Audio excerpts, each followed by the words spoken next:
మన ప్రభైన యేసుక్రీస్తు నామంలో మీకందరికీ నా హృదయపూర్వక వందనాలు చెల్లిస్తుంటున్నాను.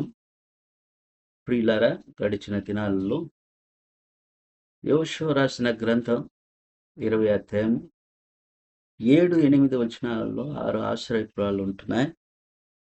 ఆ 6 ఆశ్రయపురాల యొక్క తలంపులు దేవుడు అనుగ్రహించగా, వాటి విషయంలో ఎరుగు నిమిత్తం మొదటి ఆశ్రయపురమైన కేదేషును మనం ధ్యానం చేశాం. కేదేషు అనగా పరిశుద్ధత అని, పరిశుద్ధులుగా ఉండి నడుచుకోవాలని ఆత్మీయంగా మనం ధ్యానం చేశాం. రెండో భాగానికి కూడా ధ్యానం చేసిన వారమై ఉంటున్నాం. రెండో ఆశ్రయపురం షెకెం అనే మాట కనబడుతున్నది. షెకెం అనగా భుజం, భారం భరించవలసిన స్థలం. ఒకరినొకరు భారాలు భరించి క్రీస్తు నియమాన్ని పూర్ణంగా నెరవేర్చాలని ఆ విషయాలు కూడా మనం ధ్యానం చేశాం. అయితే ఈ దినమందు మూడో భాగాన్ని మనం ధ్యానం చేయబోతుంటున్నాం. మూడో భాగం యూదా వంశముల మాన్యమందలి ఎబ్రోన్ అనే మాట కనబడుతున్నది. ఎబ్రోన్ అనేది చూడగలుగుతూ ఉంటున్నాం. మూడో ఆశ్రయపురం ఎబ్రోన్, అది యూదా వంశముల మాన్యంలో ఉంటున్నది అనే మాట కనబడుతూ ఉంటున్నది. కాబట్టి యూదా వంశంను గురించి మనం ఆత్మీయ కొన్ని మాటలు ధ్యానం చేసి ఆశ్రయపురమైన ఎబ్రోను గురించి ధ్యానం చేస్తాం. యూదా అనగా యాకోబు లేయకు జన్మించిన 4వ కుమారుడై ఉన్నాడు. లేయ దేవుని యందు భయభక్తి కలిగినదిగా కనబడుతూ ఉంటున్నది.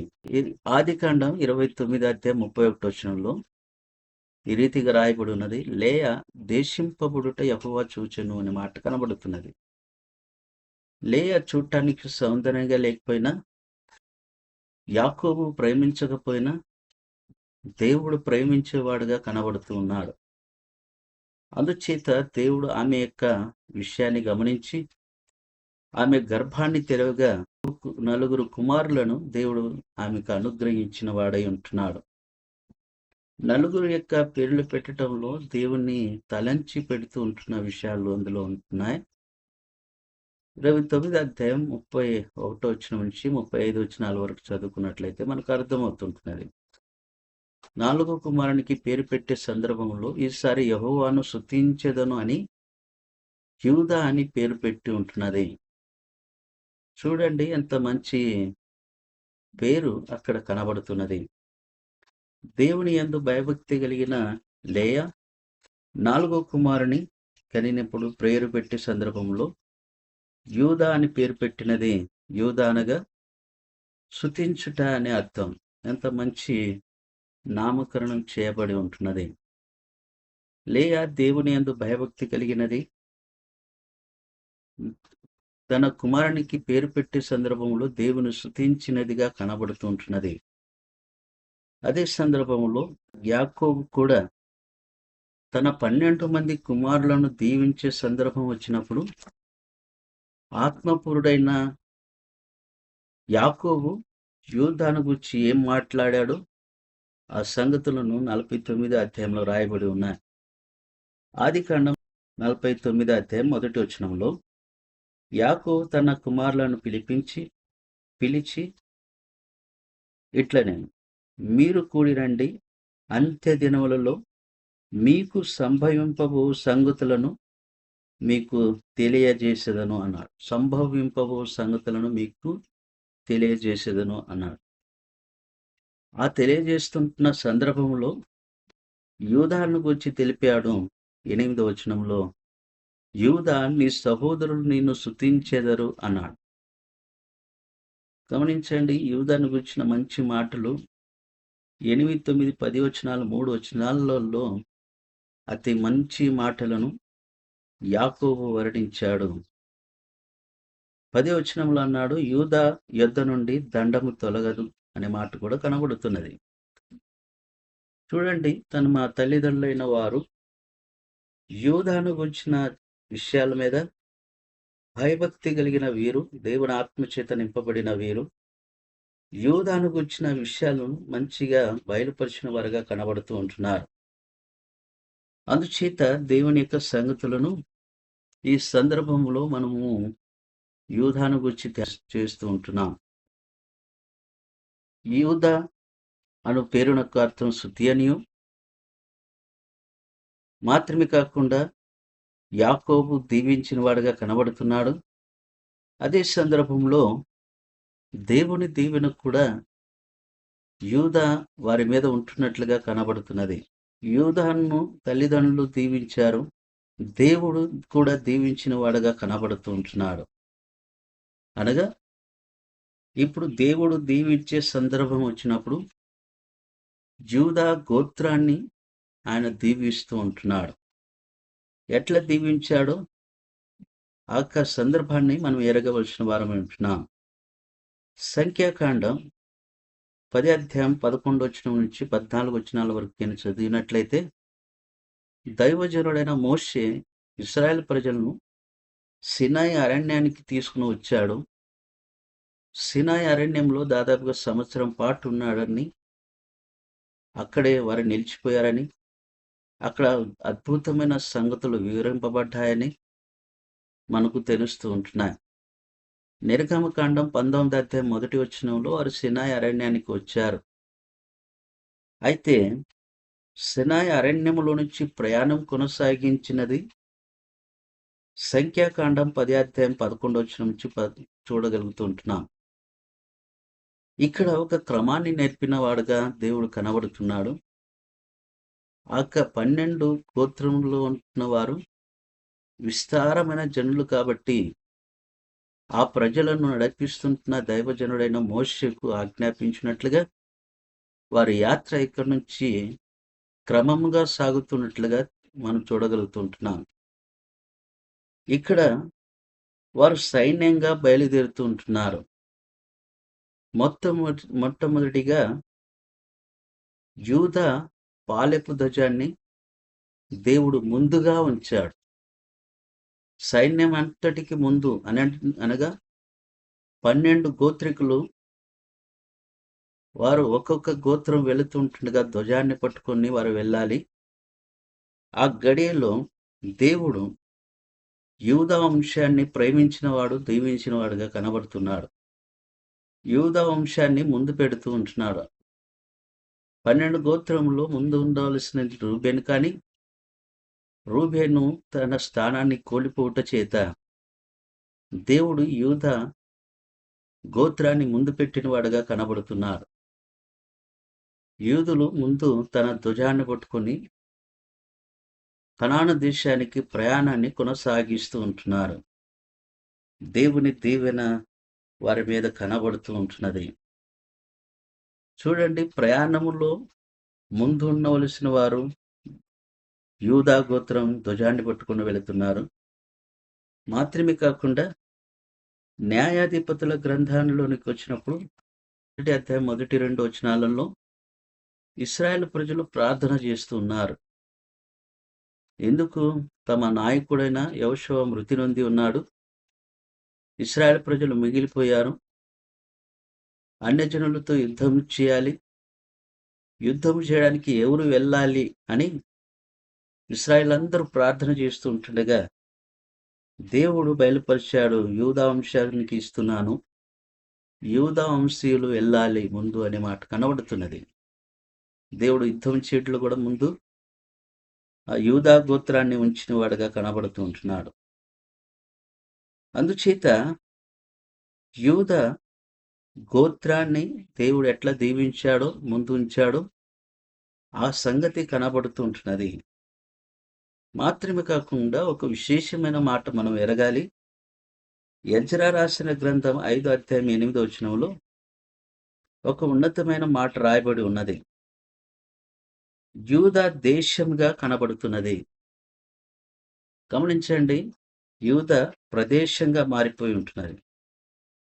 అక్కడ మహాదేవుని మందిరం ఉన్నదని కూడా బయలుపరచబడుతున్నది. యూదా ప్రదేశముగా మారిపోయి ఆ యూదా ప్రదేశంలో మహాదేవుని యొక్క మందిరం ఉంటున్నది అని బయలుపరచబడుతూ ఉంటుండగా, చూడండి, యూదా ప్రజలైన వారు దేవుని స్తుతించవలసిన ఆ ప్రభు వారి మధ్యలో మహా దేవుడిగాను పిలువబడుతూ స్తుతింపబడుతున్నాడు. మందిరము వారి మధ్యలో ఉంటున్నది. రాజైన హిజ్కియా కూడా తన కాలములో దేవుని యందు శ్రద్ధ భయభక్తులు కలిగిన వాడై ఉండి దేవుని యొక్క ఆరాధన క్రమాన్ని శ్రేష్టంగా జరిపిన వాడుగా కనబడుతున్నాడు. 2వ దినవృత్తాంతాల గ్రంథం 29వ అధ్యాయంలో 27 వచనం నుంచి 30 వచనాల వరకు చదవండి.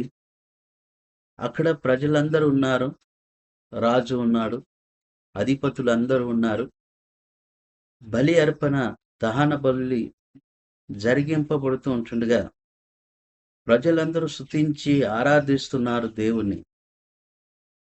మాత్రమే కాకుండా కార్యమంతి కూడా క్రమముగా జరిగానని అదే 2వ దినవృత్తాంతాల గ్రంథము 29వ అధ్యాయం 35వ వచనంలో రాయబడి ఉన్నది.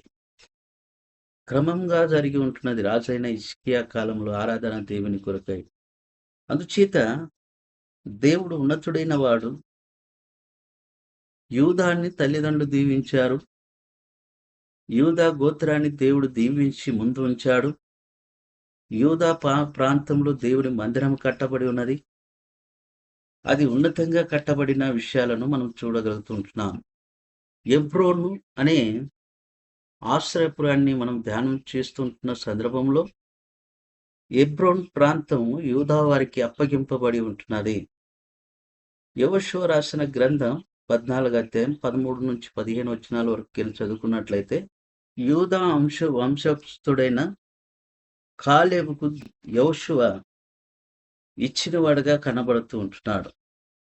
యెహోషువ రాసిన గ్రంథం 14వ అధ్యాయం 13 వచనంలో ఇట్లా రాయబడి ఉన్నది. యెఫున్నె కుమారుడైన కాలేబు ఇశ్రాయేలు దేవుడైన యెహోవాను నిండు మనసుతో అనుసరించువాడు గనుక యెహోషువ అతని దీవించి అతనికి ఎబ్రోనును స్వాస్థ్యముగా ఇచ్చాను. కాబట్టి ఎబ్రోను యెఫున్నె అను కెనెజీయుని కుమారుడైన కాలేబునకు నేటి వరకు స్వాస్థ్యముగా ఉన్నది. పూర్వం ఎబ్రోను పేరు కిరియతెరపా అనే మాట కనబడుతున్నది. కాబట్టి ఇది యూదా వంశస్థులకు ఇవ్వబడిన స్వాస్థ్య భూమిగా మనం చూడగలుగుతూ ఉంటున్నాం. ఈ భాగాన్ని యెహోషువ రాసిన గ్రంథం 21వ అధ్యాయం 9 నుంచి 11 వచనాలు కానీ చదువుకున్నట్లయితే అక్కడ యూదా వంశస్థులైన వారు ఇదిగో ఎబ్రోనును లేవీయులకు ఇచ్చారు అనే మాట కనబడుతున్నది. 10వ వచనం. అవి లేవీయులైన కహాతీయుల వంశములలో అహరోను వంశస్థులకు కలిగినవి ఏవనగా మొదట చేతికి ఇచ్చిన వంతు చీటి వారిది. యూదా వంశస్థుల మాన్యములో వారికి కిరియతెరపా అనగా ఎబ్రోనును ఇచ్చిరి అనే మాట కనబడుతున్నది. ఎబ్రోనును లేవీయులకు ఇచ్చారు. లేవీయులు అక్కడ ఆశ్రయపురాన్ని స్థాపన చేశారు. ఆ ఆశ్రయపురం పేరు ఎబ్రోన్ అని పేరు పెట్టారు. ఇందులో మనం ఒక విశేషతను గమనించాలి. యూదా అనగా స్తుతించుట, ఎబ్రోన్ అనగా సహవాసము అనే అర్థం వస్తున్నది. ఎబ్రోన్ అనగా సహవాసం. ఇశ్రాయేలు ప్రజలు దేవుని స్తుతించటానికి నిత్యము దేవుని యొక్క సన్నిధానంలో సహవాసం కలిగి నడుచుకోవాలనే మాట ఇందులో మనకు దృశ్యంగా కనబడుతూ ఉంటున్నది. అయితే ఆత్మీయంగా మనం కూడా నేటి దినాల్లో ఈ విషయాలను ధ్యానిస్తుంటున్న సందర్భంలో అపోస్తులు మనకు బయలుపరిచిన విషయాల మీద తలంచవలసిన వారు ఉంటున్నాం. ఈ దృశ్యం మనకు కూడా కనబడుతూ ఉంటున్నది. ఆ శ్రేష్టతను తెలుసుకొని ప్రభు యొక్క సన్నిధానంలో సహవాసంలో ప్రభును స్తుతించుటలో పాలుపంపులు పొంది నడుచుకున్న బద్దులమై ఉంటున్నాం. అపోస్తలుడైన యోహాను తన పత్రికలో రాస్తున్నాడు. మొదటి పత్రిక 1వ అధ్యాయం 3వ వచనంలో మాతో కూడా నీకును సహవాసము కలుగునట్లు అన్నాడు. వారు ప్రభుతో కూడా సహవాసము చేసిన వారు. ప్రభువు 3.5 సేవా జీవితంలో ప్రభుని వెంబడించిన వారుగా ఉన్నారు. యోహాను అతని రొమ్మున ఆనుకొని ప్రభు యొక్క శ్రేష్టతను తెలుసుకున్నవాడై ఉన్నాడు. అందుచేత మధురమైన మాటలను బయలుపరిచేవాడుగా కనబడుతూ ఉంటున్నాడు. మాతో కూడా మీకును సహవాసము కలుగునట్లు అంటుగా ఆ సహవాసంలో పాలిభాగస్తులుగా ఉండాలని యోహాను యొక్క ఆలోచన అయి ఉంటున్నది. మరలా అంటాడు, మా సహవాసం అయితే తండ్రితో కూడాను ఆయన కుమారుడైన యేసుక్రీస్తుతో కూడాను ఉన్నది అన్నాడు. ఆయన కుమారుడైన యేసుక్రీస్తుతో కూడాను ఉన్నది అన్నాడు. కాబట్టి చూడండి, సహవాసం తండ్రితోనూ కుమారుడైన క్రీస్తుతోనూ ఉన్నట్లుగా బయలుపరుస్తూ ఉంటున్నాడు. చూడండి, యేసు ప్రభు ఆయన శరీరధారిగా వచ్చిన వాడై ఉన్నాడు. ఆయన జన్మించినది కూడా చూచినప్పుడు యూదా వంశంలో జన్మించాడు. ఎబ్రీ రచయిత అంటున్నాడు 7వ అధ్యాయం, ఎబ్రీలకు రాసిన పత్రిక 7వ అధ్యాయం 14వ వచనంలో, మన ప్రభు యూదా సంతానమందు జన్మించెననుట స్పష్టమే అని రాయబడి ఉన్నది. యూదా వంశంలో సంతానంలో మన ప్రియ ప్రభు శరీరధారిగా జన్మించాడు.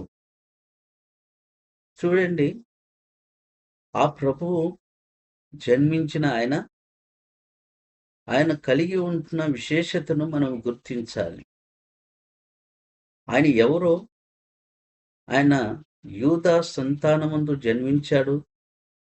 ఆయన ఉన్న శ్రేష్టతను గూర్చి అపోస్తుడైన పౌలు రోమీలకు రాసిన పత్రికలో 9వ అధ్యాయం 5వ వచనంలో చెప్పాడు. ఈయన సర్వాధికారి అయిన దేవుడై ఉండి నిరంతరం స్తోత్రానికి అర్హుడై ఉన్నాడు అన్నాడు.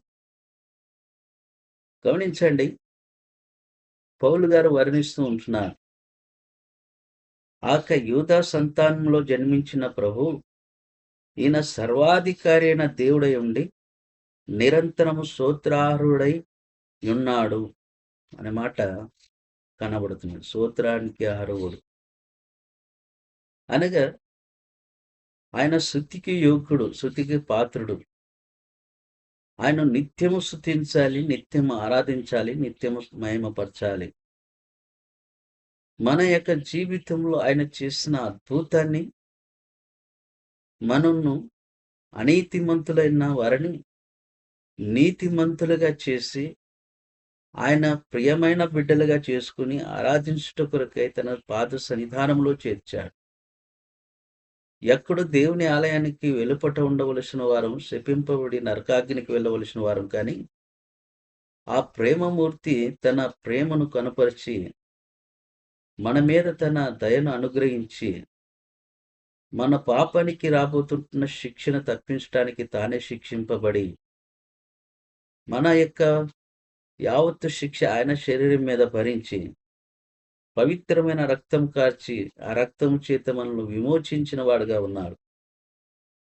ఆ ప్రియ ప్రభు దేవుని సన్నిధానంలోనికి వెళ్ళి ఆరాధించడానికి మనకు అర్హతను కలుగజేసిన వాడుగా కనబడుతున్నాడు. ఆయన సన్నిధానంలోనికి చేరి రాగలుగుతుంటున్నాం, స్తుతించగలుగుతుంటున్నాం.